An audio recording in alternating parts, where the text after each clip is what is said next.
E aí, tudo bem? Vamos lá, pessoal, falar aí mais uma vez sobre literatura grega, né? Na verdade, a base da literatura universal é a literatura grega. Num outro vídeo nós falamos sobre a Ilíada, né? Que é uma obra de Homero. Agora a gente vai falar sobre a Odisseia, que também é uma obra de Homero, tá legal? Bem, então vamos lá. Nesse primeiro momento aqui, a gente deve deixar bem claro que tanto a Ilíada quanto a Odisseia são obras do autor Homero, ok? Bem, mas como a gente já falou no outro vídeo, na antiguidade grega a escrita ela não era uma prática assim. Então não dá para você ter certeza se foi Homero quem escreveu, quem foi o autor dessas histórias, de a Ilíada e a Odisseia. São histórias maravilhosas assim, que na verdade servem, como eu já falei, como base para a literatura universal, tá? Bem, só para a gente relembrar, a Ilíada, né, do autor que está lá no outro vídeo, ela conta a história, ok? De 10 anos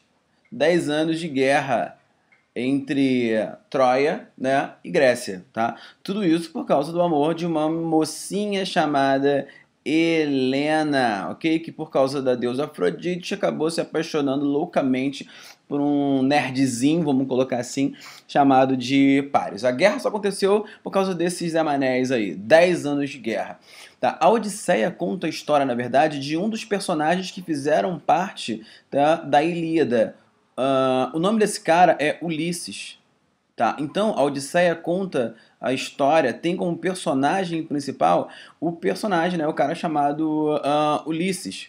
Né? Bem, Ulisses ele é o que? Ele é chamado, no primeiro momento na obra A Ilíada, ele é entendido como um homem sábio. Inclusive, foi ele que fez com que o personagem que ficou famoso, assim, eternamente famoso, o Aquiles, foi ele que conseguiu convencer Aquiles a participar da Guerra de Troia, né? Então, quer dizer, Ulisses, na obra A Ilíada, ele é conhecido por sua sabedoria, por sua capacidade de grande eloquência, de convencimento das pessoas e tudo mais, tá? Bem, a guerra acaba, né, lá na Ilíada, tá? Grécia vence Troia e o Ulisses, como um verdadeiro, né, como um bom grego, ele volta para casa. Então, nesse caso, a Odisseia conta a história de mais 10 anos, tá, de Ulisses. Nesse caso, são 10 anos de viagem, tá?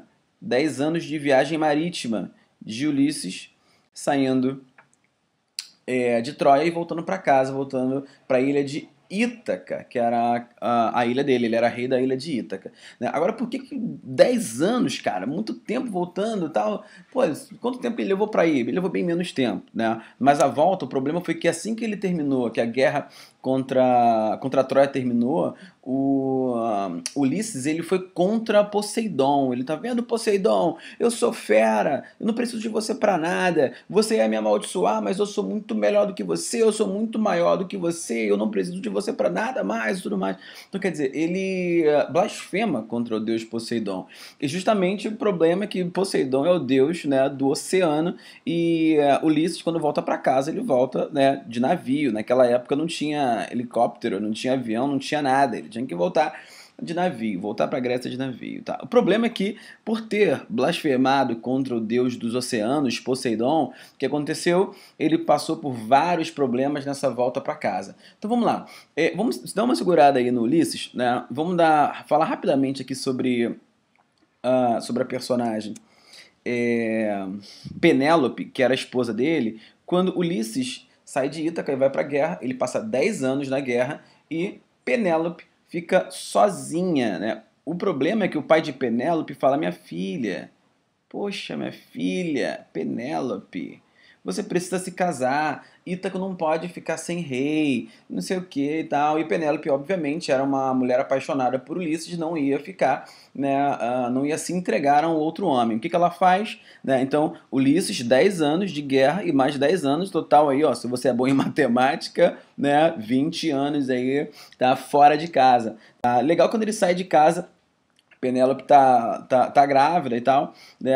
E durante esses 20 anos, o pai de Penélope fala que ela precisa ter um rei, que ela precisa se casar novamente, e a ilha precisa ter um rei. Beleza. O que ela fala é o seguinte: primeiro momento, bem, pai, eu vou me casar sim, mas só vou me casar depois que eu terminar de tecer um tapete, né? Então era um tapete muito grande, tá? que ela tinha que tecer e tudo mais. E assim que ela fechasse, né, que ela terminasse de tecer o tapete, ela ia escolher um dos homens da ilha de Ítaca para se casar com ela, né? O problema é que ela, durante o dia, tecia o tapete e de noite ela desfazia todo o trabalho. Então ela levou alguns bons anos tecendo esse tapete aí, tá? Só que o problema é que naquela época tinha muito fofoqueiro, né? E você tem aí uma das funcionárias, né, de Penélope que dedura, tá? Dedura Penélope. Então você tem, né, Penélope agora em maus lençóis. O que acontece? A Penélope, ela fala que vai se casar com aquele homem, tá, que conseguir usar o arco, tá, que foi feito, né, pelo marido dela. O arco que foi feito, que foi tendido, como a obra fala, né, esse é um arco que foi tendido pelo Ulisses, tá? O problema é que quando você vai tender um arco, né, você tem, por exemplo, um pedaço de pau e tem, né, uma espécie de fio. E você tem que, né, tender, esticar bastante esse fio e tal, e esse pau vai ficar bem envergado assim, e aí você vai poder utilizar, ficar no formato de um D aí, né, para você usar a flecha. Se você tiver força, você consegue puxar essa linha e fazer com que a pressão da linha, né, atire a flecha. Se você não tiver força, você não consegue. Nenhum homem conseguiu fazer isso, ok? Durante muitos anos, Penélope ficou sem se casar, ok? Tudo bem. Então vamos lá. Voltando lá para os 10 anos de volta de Ulisses, tá? Então Ulisses, ele passa por vários problemas nos mares, tá?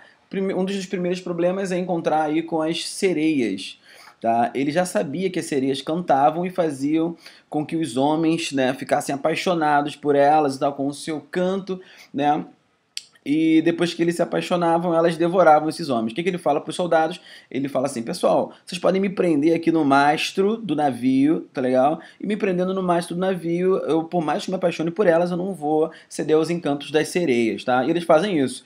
Todos eles praticamente vão, tá?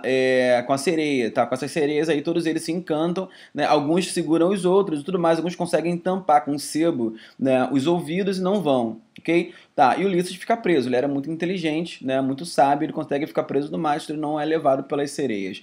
Um outro momento é o filho de Poseidon, que na verdade é o momento que eu mais gosto, assim, né? Bem, eles encontram, eles param numa ilha, né, voltando para casa, eles param numa ilha e eles encontram com um lugar muito grande, muito bonito, com uma caverna muito grande, com comidas, com ovelhas muito grandes. Eles morrendo de fome, eles entram naquele lugar e devoram tudo. Até que, no final do dia, chega o personagem que é o que eu mais gosto, que é um cara chamado Polifemo, ou Polífemo, né? Esse Polifemo, ele é um ciclope. Lembra do X-Men? Tem um olho só. É um ciclope. E ele é filho do deus dos mares, ele é filho de Poseidon. O que acontece? O Ciclope ele devora homens. Quando ele vê um monte de gente na caverna dele, né, ele fica muito feliz. Não porque ele tinha recebido visita, mas porque ele tinha recebido, né, almoço, assim. Né? Beleza.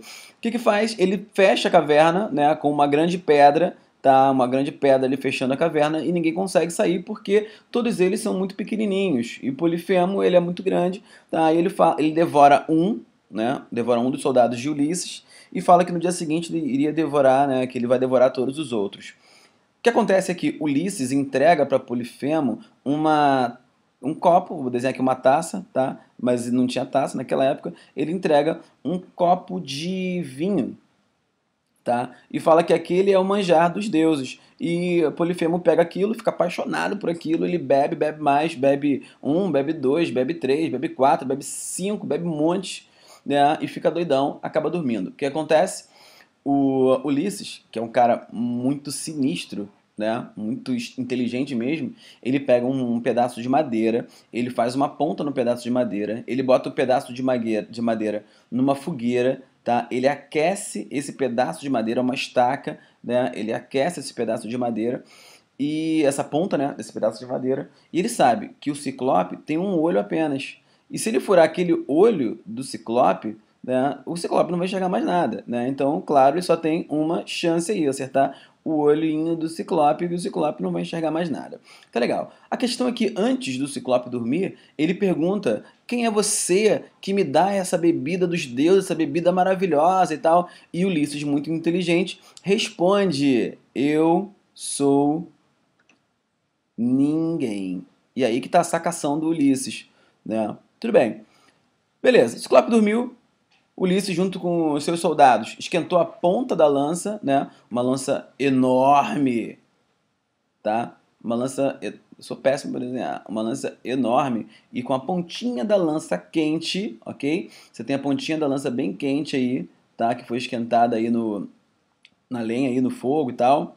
Tá? Ele pega essa pontinha da lança bem quente, se prepara junto com os seus outros companheiros e fura o olho do Polifemo, né? E obviamente Polifemo sai sangue aí do olho dele, tudo mais, não sei o que, ele fica sem o olhinho, né? E começa a gritar. E era uma ilha de ciclopes, aí que entra o desespero. Todos os outros ciclopes aparecem quando ouvem, né, o berro de Polifemo e perguntam: o que aconteceu aí? O que está acontecendo aí dentro da caverna? Não sei o que e tal. Grita pra gente, Polifemo. Beleza. Polifemo começa a gritar: pelo amor de Deus, socorro e tal. Pelo amor de Zeus, no caso, né? Pelo amor de Zeus, pelo amor de Poseidon e tal. Alguém me furou. Quem te furou? Ninguém me furou, ninguém me furou. Aí os outros ciclopes falam: ah, ninguém furou ele. Alguém machucou você? Ninguém me machucou, ninguém me machucou, ninguém me machucou e tal. Os outros ciclopes ficam, né, felizes com a cena, ficam felizes com a situação. Ah, então o Polifemo tá tranquilo. E começam a rir, né, todos eles com o olhinho apenas. E começam a rir.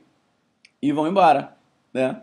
Não querem mais saber e tal, vão embora. Tá, no dia seguinte, só pra gente dar uma resumida legal aí, o Ulisses ele consegue fugir da caverna e vai embora. Bem, então vocês vão se lembrar que lá na ilha de Ítaca, Penélope falou que o cara que conseguisse, né, usar o arco de Ulisses, tá, ela se casaria com esse cara aí, beleza? Então era um arco bem forte. Só que a questão é que ninguém consegue esticar o arco aí para tirar essa flecha, né? Ninguém consegue. Tudo bem. Eis que um dia aparece um mendigo, tá? Um mendigo velho e fala: deixa eu ver se eu consigo, né, usar esse arco aí.